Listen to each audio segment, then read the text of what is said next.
Buenas tardes a todos, tanto a los que estáis asistiendo, ¿verdad?, de manera en directo, digamos, a través de esta plataforma, como quiero dar también la bienvenida y saludar a quienes nos vayan a escuchar y a ver a través de los canales de YouTube, tanto de la Red Internacional de Pensamiento Judío como del Centro Sefarat Israel, al que realmente quiero dar en especial las gracias por su colaboración en la organización, ¿no?, y en la difusión también de este seminario internacional sobre filosofía y pensamiento judío, cuya sesión inaugural, ¿verdad?, vamos a celebrar esta tarde con una intervención del profesor José Luis Villacañas. Voy a hacer una muy breve presentación de José Luis porque realmente es de sobra conocido, pero creo que por cortesía debo hacerlo. Y bueno, decir del profesor José Luis Villacañas que efectivamente es catedrático de filosofía en el Departamento de Filosofía y Sociedad de la Universidad Complutense de Madrid, departamento que el profesor dirige.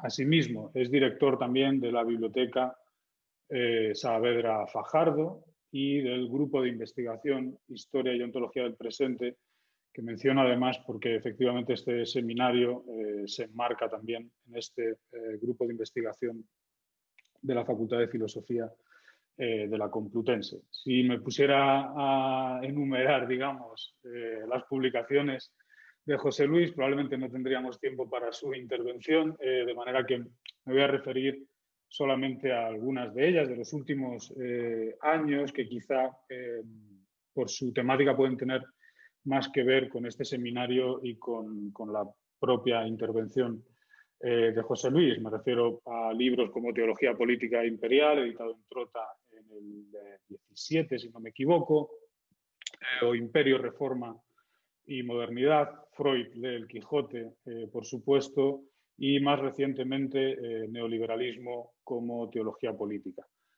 Sin más, voy a pasar a darle la palabra a José Luis, agradeciéndole, por supuesto, tanto el apoyo al seminario como director del grupo de investigación y del proyecto financiado por la Fundación BBVA, como desde luego por inaugurarlo. Como sabéis, por la difusión del seminario, el título de su conferencia será Walter Benjamin, un rabino laico. Y te doy la palabra, José Luis, de nuevo agradeciéndote tu intervención. Bueno, muy buenas tardes a todas y a todos los que en estos momentos podáis estar escuchando esta intervención y, por supuesto, también a las personas que se sumen cuando efectivamente esta intervención sea grabada.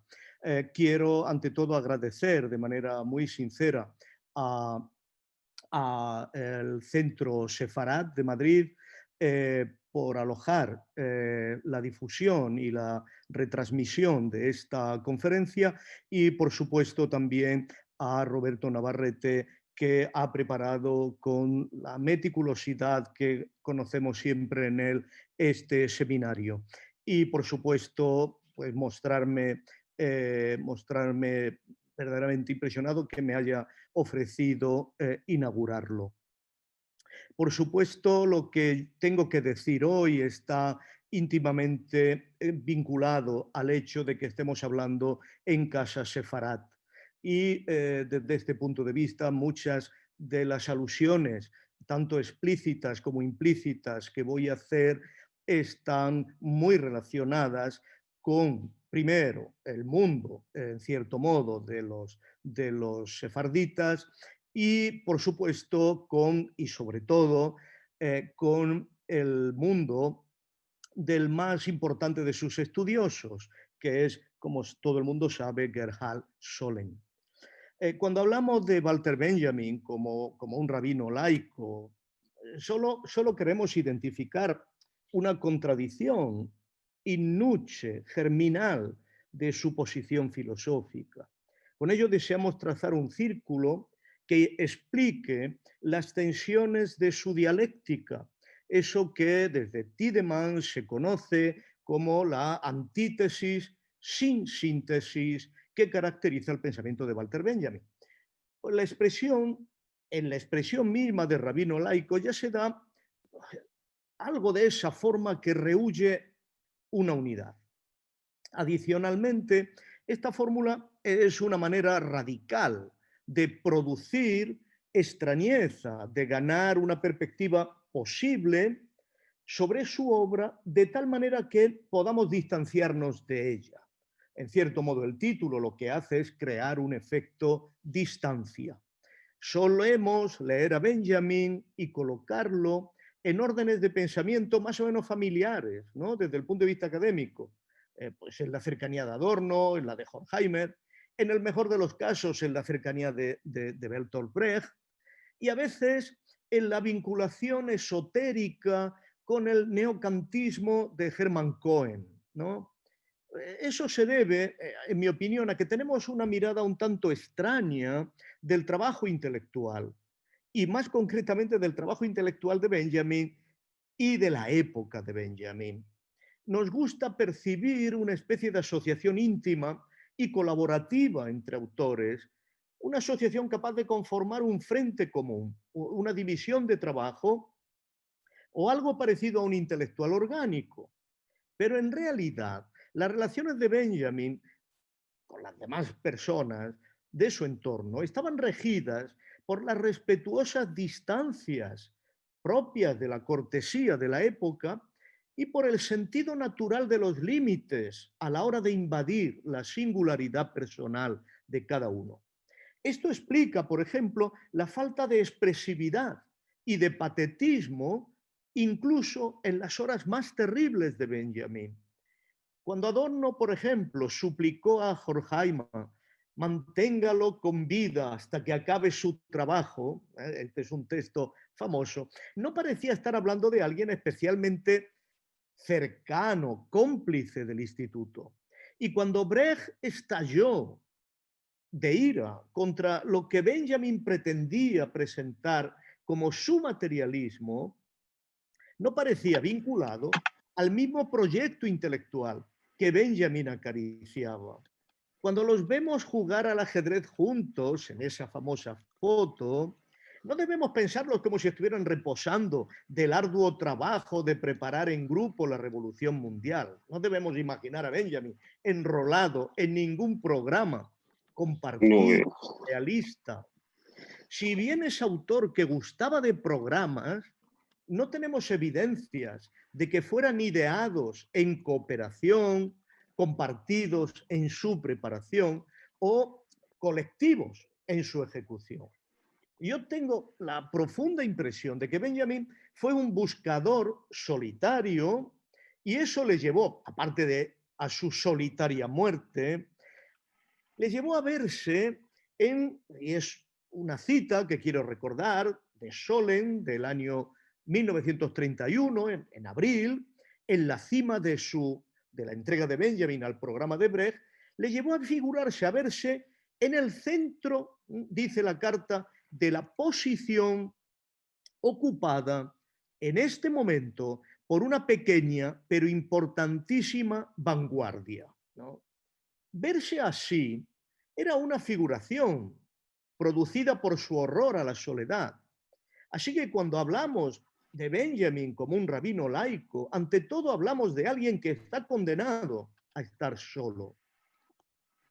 Por volver al título de esta charla, entonces confieso que quisiera desplazar algunas cómodas instalaciones y trazar una excéntrica que en el fondo produzca una irrupción de extrañeza. Rabino y laico parece una extraña conjunción dirigida a preguntarnos qué puede significar este oxímoron. Eso es especialmente cierto para nosotros, que apenas sabemos lo que es un rabino, ni podemos imaginar, por tanto, cómo se seculariza algo que no conocemos muy bien. Y sin embargo, presumimos que algo tiene que ver con el trasfondo de pensamiento judío que se abría paso en los primeros años 20 de Alemania y su especial situación histórica. Allí surgió una amplia constelación de pensadores judíos que se observaban entre sí de un modo muy intenso. En esta figura, Benjamin no era el único, pero sí el que deseaba darle a ese movimiento general de singulares la dignidad de un filósofo. De este mundo tenemos un documento preciso, aunque a mi modo de ver filosóficamente insuficiente, en la historia de una amistad de Gerhard Scholem, que verdaderamente no podemos rechazar como testimonio. Scholem es un hombre fiable y veraz. Su informe está basado en registros de las conversaciones con Benjamin que fueron preservadas por el propio sentido de la excepcionalidad humana, del amigo y del propio vínculo de la amistad. Por supuesto que Scholem era también un personaje excéntrico y un buscador, por mucho que hubiera decidido hacer frente a la época desde una posición definida, la de un teólogo de la tradición judía. La primera impresión en aquella relación hacía presentir una amistad probable. Scholem ya era un sionista que dirigía sus simpatías hacia el anarquismo político. Es muy importante, hoy nos parece mentira esta posición, pero muchos de los originarios sionistas eran anarquistas y posiblemente hubieran tenido profundas reservas hacia la evolución que iba a conocer el Estado de Israel. Su posición real, la de Scholem, venía definida por aquellas figuras que más se acercaban a este ideal. Y entre ellos estaba Gustav Landauer, que hacia 1515 había publicado su llamamiento al socialismo, Aufruf zum Sozialismus. Los dos amigos admiraban a Leibniz y a Rosa Luxemburgo, como es natural. Y menciono este hecho solo para imaginar lo mucho que para ambos pudo significar aquel día terrible en que sus cuerpos, los cuerpos de Leibniz y de Rosa Luxemburgo, rematados a culatazos, aparecieron en las letrinas de los cuarteles de Berlín. Esto vale para argumentar que su relación con la República de Weimar fue una decepción insuperable y desde el principio. Como he dicho, en aquel amplio informe de Scholem tenemos la imagen de una multitud de autores judíos que no podían asumir pasivamente la tradición, pero que no veían posible tampoco la integración en una sociedad que tras la guerra de 1914 ya no tenía para ellos ni crédito ni atractivo alguno. Muchos de ellos, como Walter Benjamin, culpaban de la catástrofe a la mezquindad de la generación de sus padres. Se mantuvieran judíos o no, una brecha más poderosa separaba a los hijos de aquellos. Esa brecha era la integración de los padres en la burguesía alemana. Eso fue lo que los hizo despreciables y ahí se hizo fuerte la impresión fundamental para Benjamin de que el judaísmo no podía ser burgués. Esta percepción dio lugar a multitud de ensayos excéntricos, personalísimos, a veces peligrosos. No hubo camino que no fuese explorado, por raro que nos parezca hoy. Fueron formas de resistencia a la integración, formas de buscar una posición excéntrica, irreductible. Benjamin buscaba ese camino en la filosofía y por eso el informe de Scholem es relevante. Benjamin se sentía atraído por todos esos aspectos periféricos, esotéricos del pensamiento de la época. Basta citar la grafología de Klages o los escritos de Franz von Wader, o mejor aún de su discípulo Franz Joseph Molitor, un cabalista cristiano de mitad del siglo XIX que dio lugar a conversaciones sobre la cábala entre los dos amigos. Pero Benjamin amaba encontrar estas figuras extrañas, como Max Pulver, el famoso grafólogo, un amigo de Jung, que escribió un artículo Symbolique de Handschrift, simbólica de la escritura, en 1931, en el que proyectaba el psicoanálisis a la escritura. O, por ejemplo, gustaba de leer las cosas del círculo de Rudolf Steiner. En este sentido, su amigo ideal fue Eric Goodkin, el autor de una increíblemente extraña Schiederische Geburt, ¿no? el nacimiento estelar, que luego precisamente sería un judío ortodoxo y que fue amigo de Kandiskin y de otros místicos. Scholem mismo, como estudiante del Talmud, era suficientemente excéntrico, aunque no tanto como el autor al que ambos admiraban, el escritor Paul Siebert, autor de una novela utópica muy, muy importante y una de las más iniciales del género, Les Avendio, que tiene unos magníficos, se pueden ver en Google, magníficos dibujos de Alfred Kubin, el famoso grabador, que tiene una obra también muy importante, una novela, Die andere Seite, la otra parte, que Benjamin admiraba de forma muy especial, pues pensaba que había experimentado en sueños con visiones y sucesos semejantes. Hay que recordar claramente la serie de grabados de Kubin sobre el Leviatán, que yo estudié en un día muy lejano, y que seguro que inspiraron pasajes de las tesis de filosofía de la historia, ¿no? Benjamin, en cierto modo, podemos decir que vio el cuadro Angelus Novus como si en el fondo, detrás de las salas, escondiera uno de los grabados de Kubin, que son, como sabéis, inmensos osarios que están bajo la panza del Leviatán.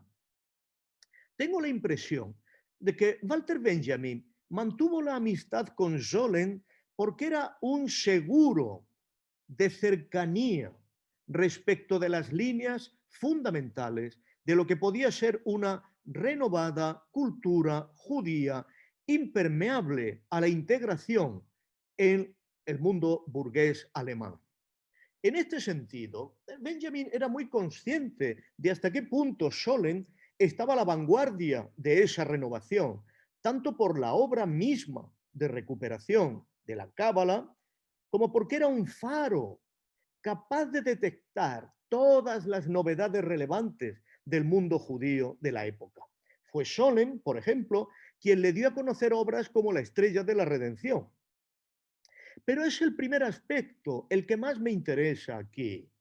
Scholem no solo era la vanguardia del judaísmo renovado, sino una renovación que anclaba en los veneros más profundos de la vida histórica del pueblo judío y por lo tanto era una garantía de fidelidad y de autenticidad. Benjamin, por supuesto, absorbía los aspectos centrales del mundo judío que Scholem le ofrecía y los traducía a su programa de filosofía. Pero no creo que Benjamin pensara jamás que su filosofía pudiera separarse de la inspiración judía a la que se mantenía vinculado firmemente por su amigo.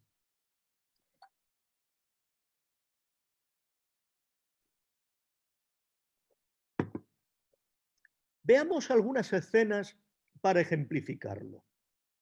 La primera invoca el momento en que Scholem le cuenta lo que es el Talmud y sus interminables discusiones rabínicas. Scholem le define la discusión talmúdica como un abordar un objeto desde todos los lados posibles, algo que, como sabemos, tendrá sus ecos en pasajes. Benjamin contesta, entonces es casi como en Simmel.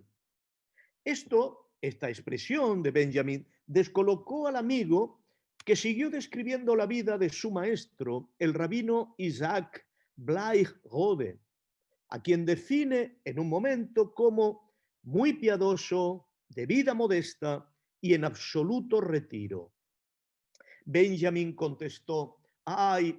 Ojalá hubiera gente así en filosofía. El deseo que se expresa aquí tiene alguna dimensión existencial y es muy posible que en este tipo humano el propio Benjamin viera su ideal. Cuando Scholem le recordó que él también tenía sus maestros, él, Benjamin, también tenía sus maestros, y le citó a Heinrich Rickert, Benjamin comentó que sí, que era perspicaz, pero carente de profundidad. Por el contexto se deduce que la profundidad era justo aquello que Benjamin había entrevisto en el tipo ideal del rabino maestro de Scholem, Blai Rode, y que por eso Rickert no estaba a la altura. En realidad hablaba de él sin el menor respeto, como sabemos.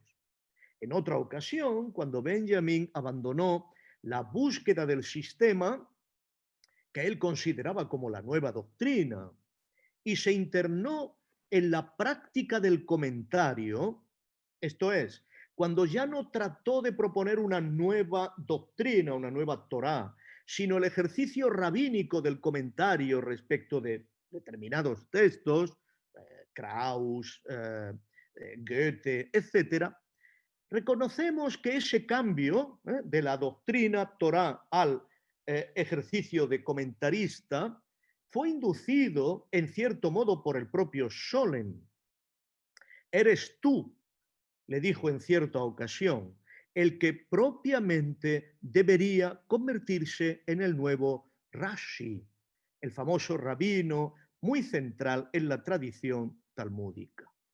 Este tipo de comparaciones que mostraban la cercanía y la afinidad sorprendente de Benjamin con los tipos de intelectuales judíos agradaban sobremanera a nuestro autor, nos dice Scholem. Por supuesto que para el lector moderno parece meramente un juego metafórico, pero para los que sabemos cómo vivía el propio Benjamin y a lo que renunció, ese modelo siempre estaba ahí y tiendo a pensar que era un asunto existencial. Lo que a ojos de Scholem quedó de todo esto en la mente de Benjamin fue, cito este pasaje que es importante, su persistente adhesión a las categorías epistemológicas judías. Este pasaje de la parte final del libro de Scholem hace hincapié en que esta adhesión se mantenía viva tras su vinculación al materialismo. Algunas manifestaciones de Walter Benjamin avalan esta tesis central. Se lo dijo a Adorno y a Max Richtner, el famoso crítico literario suizo con quien estuvo muy unido hacia 1930, por lo tanto ya cuando había configurado su apuesta por el materialismo. Benjamin afirmó a ambos, a Adorno y a Richtner, que el prólogo del libro dedicado al drama barroco, al Trauerspiel, solo podía ser comprendido, es una cita, solo podía ser comprendido por quien conociese la Cábala. Y en realidad, el par contrapuesto de alegoría y de símbolo, que es el núcleo teórico central del libro, procede de la crítica que los cabalistas hicieron a los comentaristas talmúdicos ortodoxos. Como los cabalistas sefarditas reaccionaron a la integración de las élites en el mundo cristiano medieval, reaccionaron a esa integración ofreciendo un sentido místico de la Torá y del Talmud que garantizó la resistencia de pequeñas comunidades y de humildes intelectuales de su tiempo. Así, Benjamin se indispuso con el mundo capitalista de los judíos integrados, renovando una serie de temas que solo se comprenden desde una base mística. en una larga carta de agosto de 1931, que es una carta fundamental, Scholem todavía ve en la biografía de Benjamin un arquetipo de la gran problemática metafísica y su vínculo con las ciencias humanas, la política y la moral propia del mundo judío. Por eso comprende bien al amigo cuando lo caracteriza con precisión y objetividad, cuando caracteriza su afinidad basada en, es una cita, nuestra, es preciso subrayar, nuestra intransigencia en la prosecución de un objetivo espiritual, el rechazo del ambiente que nos rodea, determinado esencialmente por la asimilación de la burguesía judeo-alemana. Fin de la cita. Para los dos amigos, la mejor manera de aplicar estas categorías cognitivas, epistemológicas judías, alegoría, símbolo, mística, a las realidades del presente, debía ser el comentario de Kafka, por supuesto, que encarnaba lo que Scholem llamó el misterio teológico de la prosa perfecta, para describir, un mundo caído. Benjamin confesó que solo haciendo uso, es una confesión literal, que solo haciendo uso de la Haggadah y la Halajá se podía entender al Kafka. Solo haciendo uso de las dos grandes construcciones rabínicas, ¿no? La Haggadah, que es el conjunto de dichos, de comentarios de la Torá que hacen los rabinos, con la voluntad de mantener, en cierto modo, ¿no? la dimensión mesiánica y la halajá, que es todo un conjunto de elementos que tienen que ver con el buen comportamiento, con la buena praxis, con la ética. Sin esas herramientas no se podía entender a Kafka. Rabino laico, por tanto, no porque afirme la positividad de un Dios de una forma expresa, aunque Scholem lo daba por supuesto, sino porque afirma, ante todo, lo insoportable de un mundo que hace inviable la emancipación. Lo insoportable solo podía percibirse, lo insoportable de ese mundo solo podía percibirse desde una afuera del mundo, afuera que se concretaba en una promesa de felicidad de naturaleza religiosa que indisponía con el capitalismo, con una energía radical. Esa promesa procedía de la propia tradición judía. Benjamin lo expresó en una frase que parece una butad, pero que no lo era para él. Desde Luria hacia Lenin, dijo.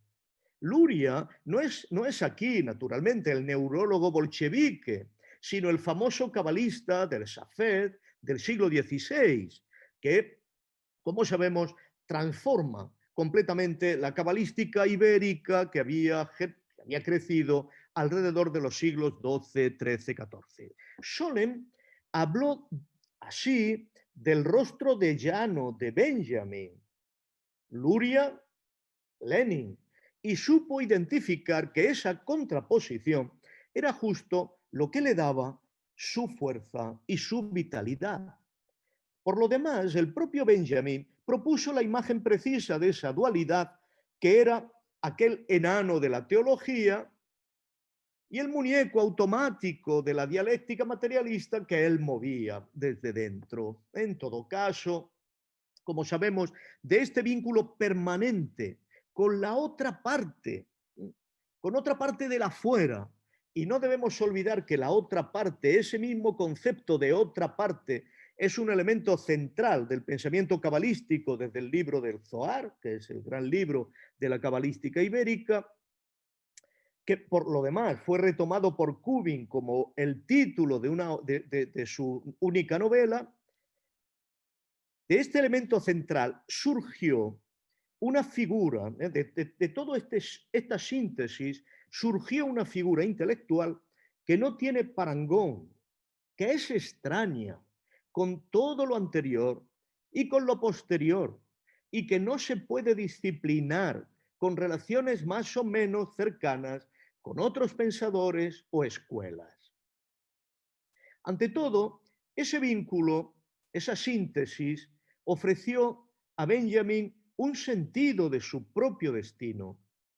Por supuesto, la grandiosidad en el uso del pensamiento a veces hacía de Benjamin una figura extravagante. Scholem no duda en considerar un aspecto ridículo de Benjamin, lo que él llama su secretismo, y que no es sino la aspiración de crear un mundo esotérico con sus propios pensamientos. Todavía en su carta de agosto de 1938, al final de su vida, Benjamin le escribe a Scholem, tras alegrarse de que Adorno y el amigo hayan acercado sus posiciones, que le haga llegar a Wiesengrund, Adorno, su famosa carta previa del 12 de agosto sobre Kafka, pero dice, sin que lo considere como cosa suya. Sencillamente le dice, ¿podrías explicarle que has obtenido la carta para tu archivo de mis escritos esotéricos? Secreto. Al final, reconoce que eso no es una excusa, que eso no queda lejos de la verdad. Por supuesto, esta especie de megalomanía de las ideas y este mundo esotérico era afín con la soledad, que para Benjamin era sagrada, pero también era afín con las autoafirmaciones de los autores cabalísticos. Sin embargo, el sentido básico de ese secreto era habitar en un mundo, en un territorio que le distanciara de la actualidad, de los acontecimientos históricos, de la vida del presente y ante todo de la guerra, y le permitiese vivir en un mundo aparte. El mundo cotidiano, lleno de catástrofes y tragedias, era despreciado junto con su órgano, el periódico. Con todo eso sumado, Solem reconoce que Benjamin producía una inmediata impresión de genialidad. Aunque todo esto es conocido para el lector de la obra de Solem, y aunque cabe preguntarse el interés que tiene Solem para hacer un recuento tan pormenorizado de las lecturas de Walter Benjamin, no podemos dudar de que describe bien la vida del amigo. Cazadores de novedades. Eso eran todos aquellos personajes en busca de aquella ardiente creatividad que había celebrado Friedlander en su libro Schöpferische Indifferenz, la indiferencia creadora. Benjamin practicaba la lectura infinita, pero no tenía un texto sagrado. Eso hacía de él un intelectual laico, pero buscaba por doquier textos que le fueran afines, que le hicieran fuerte en su búsqueda de construir una doctrina. Compartía con los rabinos la idea de la lectura infinita, pero antes tenía que producir él mismo un texto que pudiera ser sagrado. No tenemos aquí la idea de una revelación concentrada. En cada libro debía buscarse ese instante de revelación que pudiera pasar a la cita. Podía encontrarla, por ejemplo, en La Révolte des Anges de Anatole France, de 1914, una de tantas historias poéticas de la evolución del ser humano, hasta convertirse en la especie perversa que era para ellos, cuya historia insignificante no dejaba sino rastros de crueldad, mediocridad y malicia. Esas percepciones le distancian del optimismo de Norlich, de Daubler, pero traza el verdadero paralelismo con Schmidt, al margen de las pocas citas que haya en el texto del drama barroco alemán. Pues ambos creían tener un arcanum, aunque fuera un arcanum completamente diferente. Será difícil precisar qué tomó Walter Benjamin de su lectura de Samson Raphael Hirsch, este libro, espero que se vea, el creador del judaísmo neortodoxo contemporáneo, cuyas 19 Briefe über Judentum, 19 cartas sobre el judaísmo, leyó con toda seguridad. O no sabemos lo que tomó de los textos del narrador Agnion, que le pasó Scholem, pero que le entusiasmaron y que sin duda alguna contribuyeron a definir la figura del narrador. El propio Benjamin intentó editarlos en Angelus Novus, entre ellos uno precisamente llamado Die Alte Synagoge, o uno de los libros que estimó de forma permanente la industria del arte en la Roma tardía de Alois Rilke. Ignoramos todo esto y sería imposible reconstruir el flujo de ideas que canalizó la recepción benjaminiana de la lectura de tantas obras secretas menores. En todo caso, todas esas lecturas hacen del mundo de Benjamin algo tan complejo como el de un cabalista. Ningún hábito de nuestra academia filosófica puede emprender el trabajo de reconstruir ese contexto. Por lo demás, ese proceso no puede ser comprendido sin una reconstrucción de la atmósfera intelectual y el estado de ánimo de una generación que sabía que a unos cientos de kilómetros morían los seres humanos por cientos de miles. Pero lo que resulta evidente es que de esa búsqueda desde categorías epistemológicas judías, siempre en contacto con sus motivos, fomentó en él rasgos que recuerdan a lo de los sabios rabínicos cabalistas. El primero, la imposibilidad de arraigo. Benjamin regresó de nuevo al estatuto de paria en un mundo judío asfixiado por la integración. Aquí se parecía a los cabalistas castellanos, sefarditas. Su desvinculación respecto del mundo político fue tan radical como la de ellos. Benjamin compartía también su mismo cansancio con la marcha general de la historia, no de esta o de aquella historia, sino de la historia general del ser humano, el fastidio ante todo el tiempo histórico atravesado por el poder y la barbarie.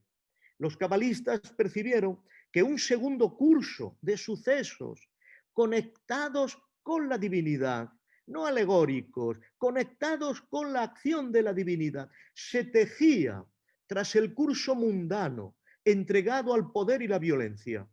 Benjamin buscaba garantías de que ese otro curso fuera capaz de llevar a la emancipación.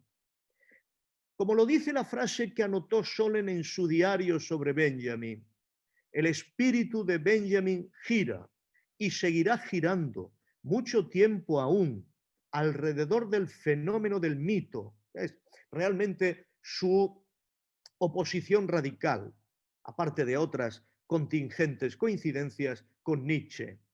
Fenómeno del mito que él aborda desde los más diferentes puntos de vista, como es el método talmúdico.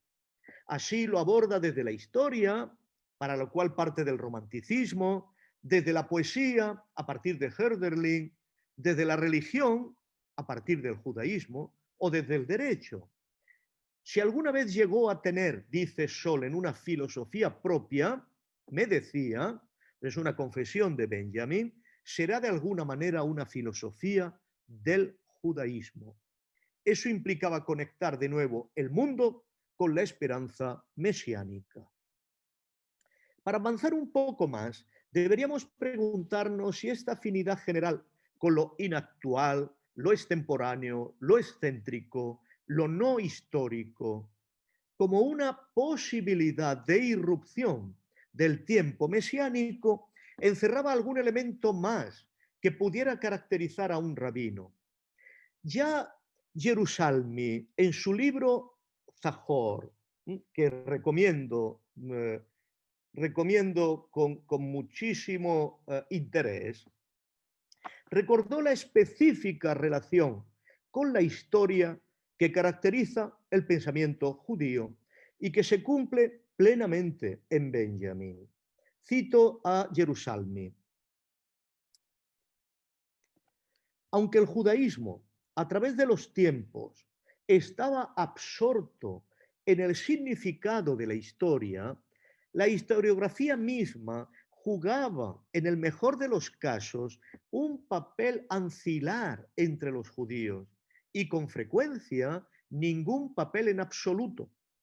Y que concomitantemente, mientras que la memoria del pasado fue siempre un componente central de la experiencia judía, el historiador no fue su custodio primario. El custodio para Benjamin de ese tiempo histórico era el Angelus Novus, lo que se guardaba bajo sus alas. Gerusalmi habla así de un distanciamiento histórico como algo inicial y radical.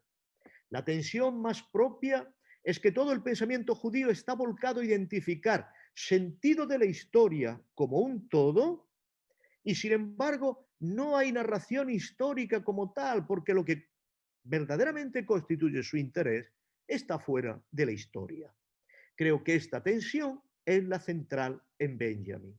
Su vida intelectual culmina y se expresa de forma inequívoca en las tesis de la filosofía de la historia, que fue una reacción a la historia, a los acontecimientos históricos, al pacto Hitler-Stalin, pero no hay en su producción nada que tenga que ver con la historia en el sentido de la historiografía.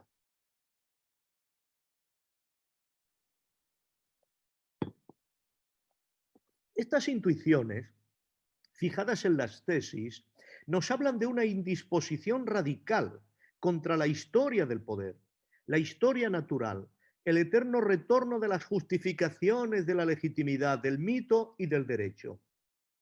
Al pensar la historia como el documento de la barbarie, Benjamin se comportaba como un piadoso rabino sefardita, Nachmanidas, que delante del rey Jaime I se expresó así: mira cómo en los pueblos idólatras que en el mundo existen, el santo, bendito sea, ha puesto por príncipes a conocidos gobernantes.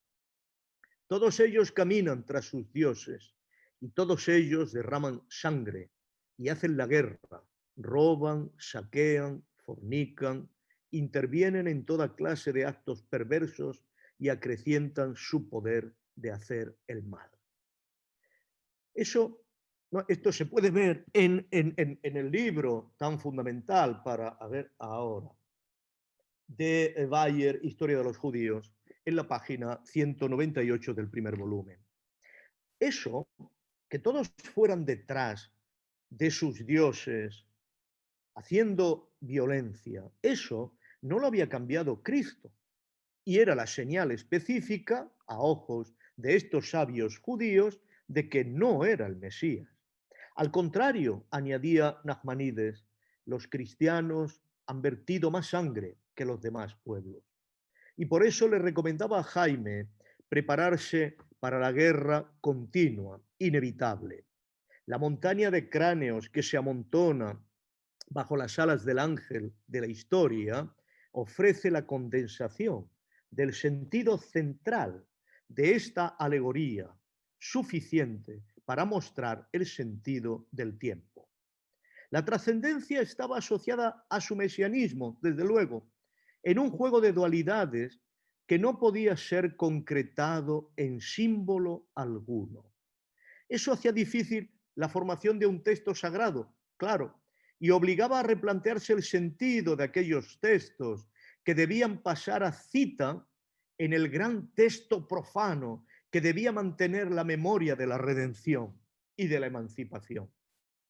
Pero antes de esto, no podremos tomar una posición adecuada en este asunto si no sabemos diferenciar entre su específico mesianismo y el de cualquier otro de dimensiones positivas en la senda secularizada del cristianismo, capaz de fundar un nuevo poder. Ese mesianismo, capaz de definir una nueva soberanía mundana, como deseaba Carl Schmitt, no le interesaba a Benjamin. En este sentido, es paradójico que un rabino laico tenga como centro de su pensamiento un mesianismo que haga imposible su secularización, su mundanización al modo hegeliano o smithiano, a despedirse de la sublimación mesiánica de los ideales burgueses. Benjamin dejaba el territorio de la historia dominada por el capitalismo a merced de la alegoría de la mercancía, esa continua proliferación de diferencias cuyo auténtico contenido, y hoy lo sabemos mejor que nunca, es la muerte. Benjamin era consciente de que cualquier comprensión simbólica de lo mesiánico tendría que ceder a la mitificación, a la violencia y degradarse a alegoría. De ahí la precisa conciencia propia de Benjamin de que a ojos del Partido Comunista, que era el partido tentador, su pensamiento no podía ser sino considerado profundamente antirrevolucionario. El de Benjamin no tiene nada que ver con el mesianismo burgués o comunista que anhela hacer ver, hacer visible la presencia de lo sagrado en la historia. Toda presencia mesiánica que no implique el final de la historia caerá en brazos de la muerte. Por eso para él no había posibilidad alguna de levantar un símbolo que reunificase el tiempo histórico y lo divino. Como para los talmudistas y los cabalistas, se trataba de dos series temporales y su cruce mesiánico, su Jetzeit, no podría disponer de la continuidad temporal propia de la historia natural. Por eso no pudo sostener su ilusión de ver en la evolución soviética la formación de la comunidad que él anhelaba. Pero no debemos olvidar por un momento que todas estas eran categorías epistemológicas judías. Por eso el origen del drama barroco alemán era su escrito esotérico por excelencia y fue la manera de identificar, como hizo Nachmanides, el mundo cristiano, el mundo barroco, que es un mundo cristiano, en ese preciso momento de su autoconciencia en tanto mundo abandonado por Dios. Gracián fue su autor característico en este sentido. Acordaos aquella cita de tengo que vivir en el mundo como si no hubiera trascendencia y tengo que pensar en la trascendencia como si no hubiera mundo. Lo que hacían los cabalistas era estar en condiciones de mantener la esperanza de que esto se cruzaría en algún minuto, en algún instante, que sería el instante mesiánico. Pues evidentemente, en el barroco, en la época del barroco, pensar que Dios habitaba el mundo porque se paseara la forma consagrada en todas las procesiones de la época, encerrada en todas las custodias del oro, esa presencia era la forma mínima del espíritu y formaba parte de una tradición mágica. En el camino del judaísmo, sin embargo, como sabe muy bien cualquiera que se haya aproximado, Benjamin siempre proclamó que, cito, lo que importa es la eliminación de la magia. Su hostilidad en este sentido al mundo cristiano no deja dudas. En un momento determinado, cuando estaba criticando la posición del pensamiento de Hermann Cohen, llegó a decir que de su forma de interpretar el imperativo categórico kantiano incluso se podía derivar ser católico. Esa magia encerrada en la custodia, como la magia del culto a la personalidad del líder, no podía sino ocultar la reducción alegórica del tiempo. Aquí nos aproximamos a la clave de su posición final. En aquel tiempo en el que, según testimoniaba Hannah Arendt, Benjamin se acercó a las cosas que finalmente le interesaban. Scholem se nos muestra aquí sutil en su comprensión del amigo. Reconoce la voluntad de Benjamin de liquidación de todo elemento mágico. El elemento típicamente judío, esto lo sabía muy bien Max Weber, desde que Moisés derrotó al faraón. Pero sabía que esta liquidación debía ser alojada en el contexto de un marco de un esoterismo racional. Y sin embargo, su rostro lejano le parecía a Scholem que también lo hacía sensible a este rostro de Jano, lo hacía sensible a un materialismo que en cierto modo implicaba una concepción estrictamente mágico-mítica. A Solem, ese materialismo no era compatible con la posibilidad de un pensamiento que quisiera arruinar lo mágico-mítico. Por supuesto que esto último parecía vinculado a su defensa de la revolución comunista y del materialismo, era evidente, pues no hacía referencia a la mística de los nombres originarios recién salidos del espíritu de Adán primigenio, uno de los temas cabalísticos más importantes. Lo mágico y lo místico son completamente rivales y constituyen un dualismo radical, como puede observarlo cualquiera que vaya a la lectura de cualquiera de los grandes místicos castellanos. Pero la afirmación de la revolución ¿no era acaso una recaída en el mito, en la historia natural, en el derecho, en la violencia humana? ¿Podía la revolución comunista ser compatible con el mesianismo trascendente de Benjamin? ¿Se podía representar en términos de violencia divina? ¿Con qué era compatible un mesianismo que resistía tanto al mito como a la magia de la representación? Desde luego, solo a una cosa, a una construcción mística de la escritura. Este me parece el problema esencial. La escritura es aquí con minúscula, obviamente, estamos hablando de un rabino laico, pero la construcción mística de esa escritura con minúscula es decisiva para encarar el final de esta exposición y para encarar el problema esencial de Walter Benjamin. Aquí su reacción fue la típica de los rabinos en situaciones de terrible estrés, conocidos en la historia de Europa y sobre todo en la historia de España. No se trataba de magia ni de mito, sino del poder extraordinario de la escritura, capaz de mover el espíritu. En sus disputas, los rabinos sefarditas construían, en sus disputas y en sus métodos de mantenimiento de la creencia de la comunidad, los rabinos sefarditas construían textos que no eran sino, dice Baer, un montón de citas bíblicas ingeniosamente trabadas, destinadas a mantener la fe en el Mesías por venir. Esto es, construían textos que eran pasajes de la Biblia.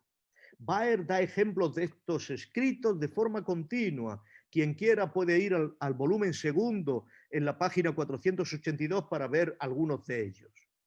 Esta capacidad de los textos no es mágica, pero sí mística. A diferencia de la magia, que identifica materias y tiempo mundano en las que lo divino se encarna, la mística no tiene tiempo e intenta perseguir la huella de lo divino en el lenguaje. Que uno de los efectos de estos textos sea la violencia divina, no le quita ni un ápice de mística.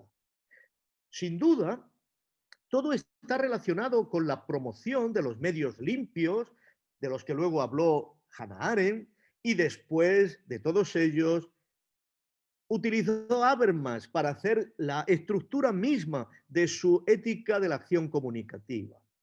Pero la aspiración de esa acumulación de citas bíblicas es siempre un efecto espiritual, despertar a la fe, como la acumulación de las citas profanas en los pasajes es, obviamente, abrirse camino hacia la emancipación del capitalismo. Esto es, la superación, la redención del capitalismo. La aspiración de pasajes, desde este punto de vista, consiste en construir un texto que recogiera uno a uno cada agadot profano que acelerara el despertar anticapitalista. Como en los textos de los rabinos sefarditas, el comentarista, que es Benjamin, aquí casi desaparece. Sin embargo, La cuestión central era explicar cómo se ponía en relación la mística del despertar con y de la mística del escuchar, ¿no? Con el mesianismo capaz de separar al ser humano del capitalismo.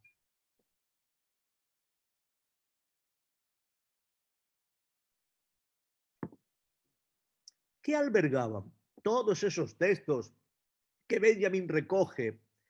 ¿Qué albergaban esos textos que era preciso salvar en una Haggadah profana?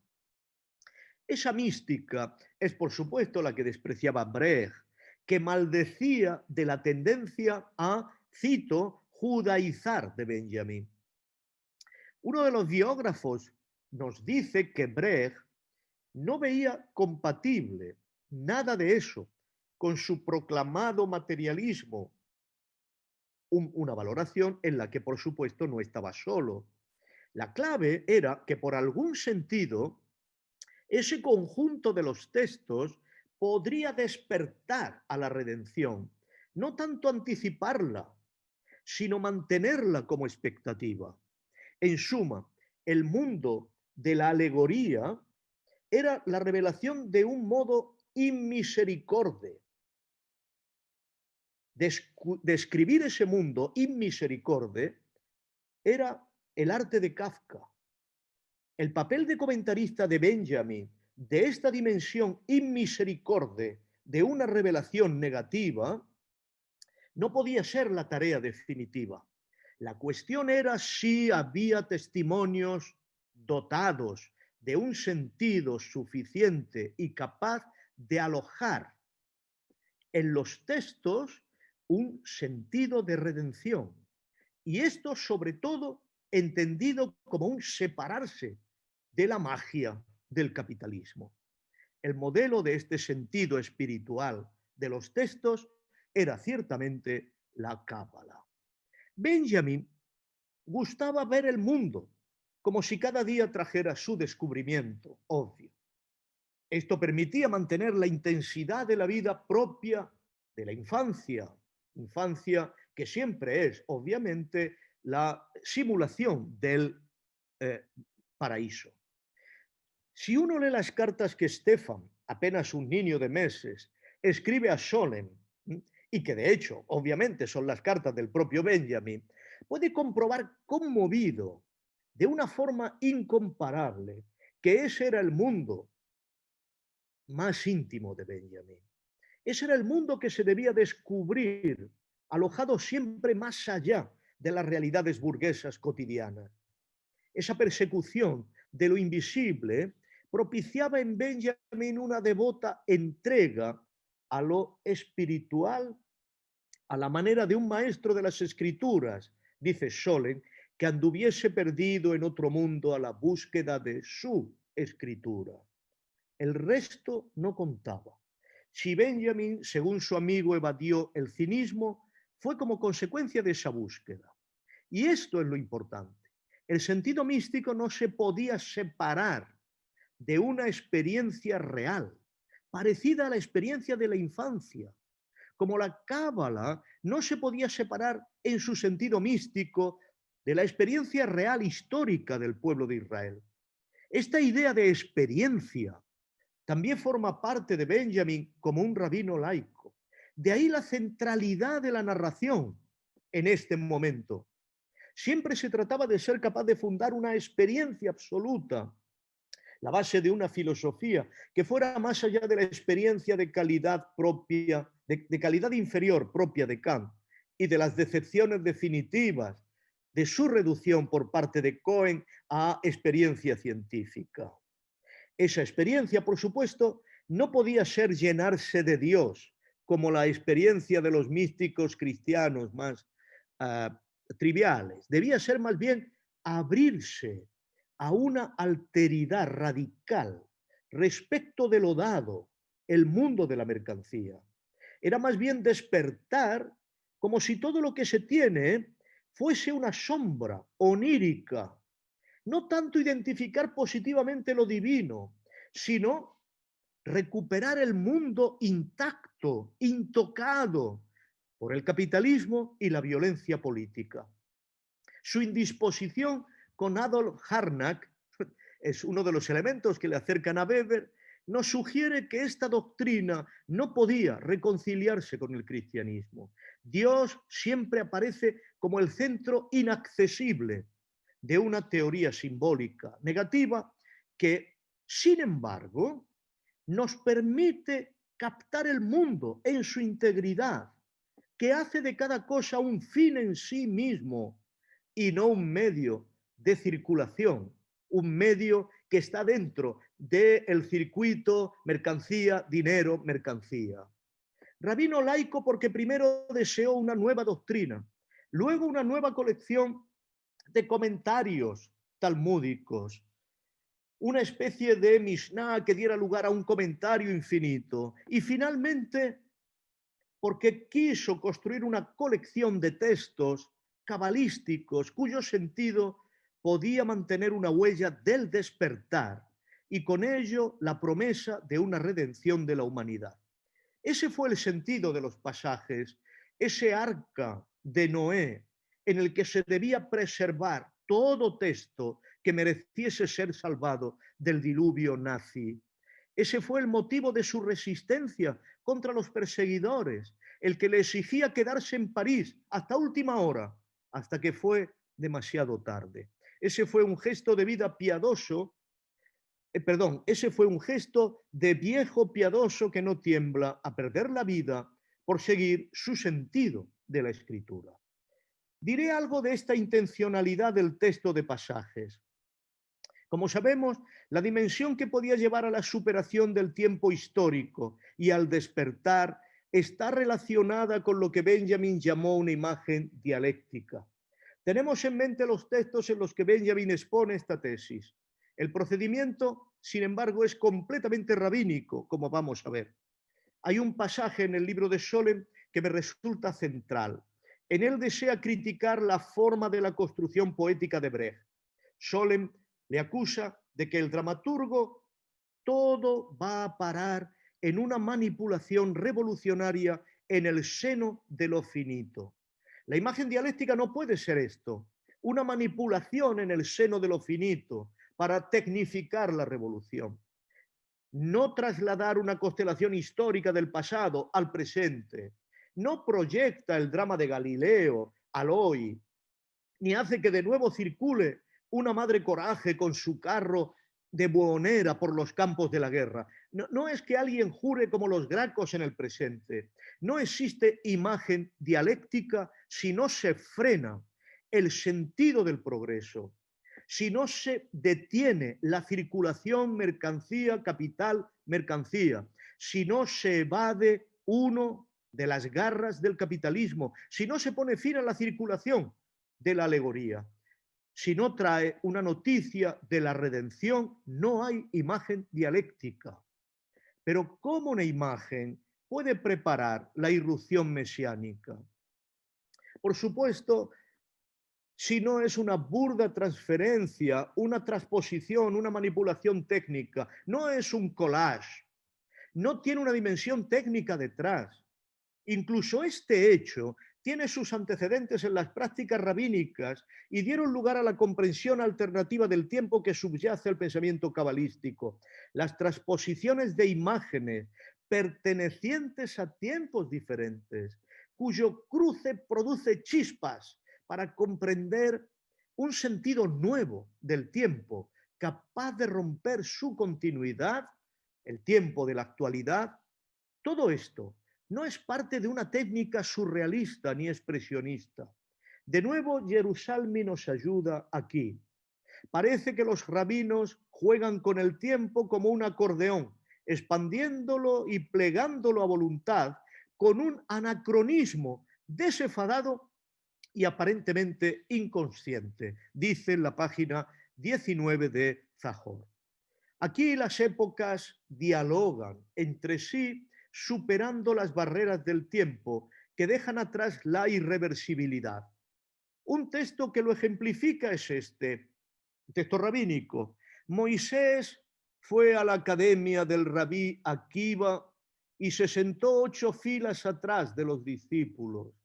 Al no poder seguir sus argumentos se sintió incómodo, pero cuando llegaron a cierto tema y los discípulos dijeron al maestro, ¿de dónde sabes esto? Y el maestro replicó, es una ley dada a Moisés en el Sinaí. Este se consoló. Fin de la cita. El tiempo de la Torá permanece, pero el tiempo de los rabinos genera una sincronía que no invalida el primero. Moisés está en la zarza, pero también en la fila octava. En todo momento puede hacerse presente lo que es pasado, sin que medie rito, liturgia o magia. Solo trabaja aquí la fuerza espiritual del texto que consolida la idea de la redención. Esto queda todavía más claro en el relato en el que el rabí Josué ben Leví se encontró a Elías en la puerta de su cueva y le preguntó cuándo vendría el Mesías. Elías le respondió que fuera al Mesías y se lo preguntara. El texto es demasiado bello como para comentarlo aquí, pero pueden encontrarlo en la página 27-28 de Zahor de Jerusalén. Este tiempo es desde luego el tiempo de los sueños. Por eso esa construcción de una interpretación mística de la Haggadá, semejante a la que llevaban a cabo los cabalistas, reclamaba salvar los textos y las citas que permitieran despertar, pero debían ser textos de sueños en los que encontrar el índice de despertar en las propias imágenes que ofrecían.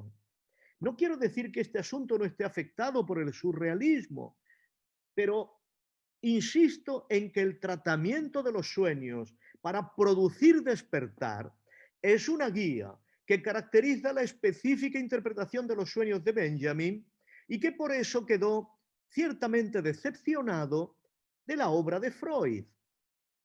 La regla que permite seleccionar las citas en pasajes y traducirlas a cita del texto es muy sencilla y clara.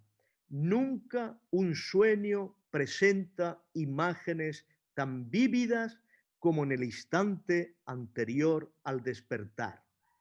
Pasajes debería seleccionar aquellos textos que hubieran soñado el capitalismo de la forma más intensa.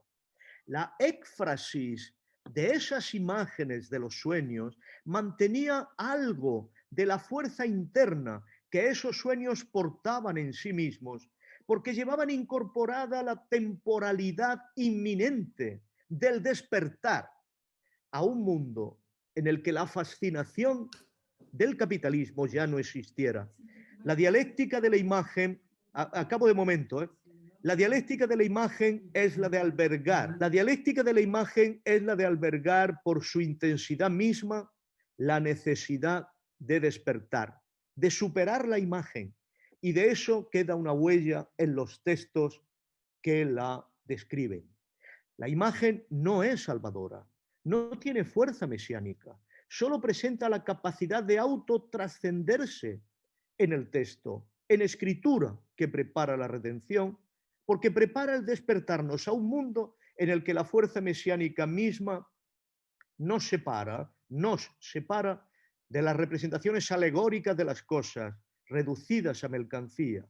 Un mundo igual que aquel en el que vivimos, pero en el que brilla el aura de la dignidad de las cosas como fines en sí. Esa es la experiencia absoluta que buscaba Benjamin leyendo a Kant y que Cohen había devaluado de forma irreparable al seguir diferenciando filosofía teórica y filosofía práctica, diferenciando entre una naturaleza que estaba en el potro de la tortura de la ciencia y el ser humano portador único de la dignidad.